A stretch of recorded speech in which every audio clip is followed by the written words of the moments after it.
బాన్సువాడ పట్టణ కేంద్రంలో 37.50 కోట్లతో నూతనంగా నిర్మించే 100 పడకల ఏరియా ఆసుపత్రి భవన నిర్మాణ పనులను రాష్ట్ర ప్రభుత్వ వ్యవసాయ సలహాదారులు బాన్సువాడ నియోజకవర్గ శాసనసభ్యులు పోచారం శ్రీనివాసరెడ్డి పరిశీలించారు. అనంతరం ఆసుపత్రి నిర్మాణ పనుల పురోగతిపై కాంట్రాక్టర్తో వివరాలు తెలుసుకుని నాణ్యత లోపం లేకుండా నిర్మించాలని సూచించారు. ఆయన వెంట మున్సిపల్ చైర్మన్ జంగం గంగాధర్, స్థానిక ప్రజా ప్రతినిధులు, నాయకులు ఉన్నారు. 109 అయిపోయినాయి సార్. 109 అయినాయి. బ్యాలెన్స్ 88 ఉన్నాయి. లాస్ట్ టైం మీరు వచ్చినప్పుడు ఆ కాలాలు అవ్వలేదు సార్. కాలాలు లేపలే. క్యూరింగ్ మంచిగా చేస్తున్నా. క్యూరింగ్ అవుతాను. స్టీలు అంతా కరెక్ట్ కడుతున్నారా?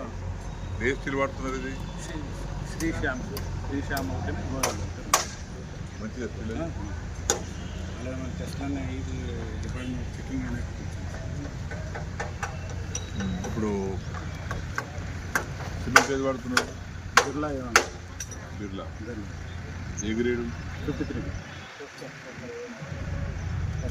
ఇప్పుడు శాండ్ కొంచెం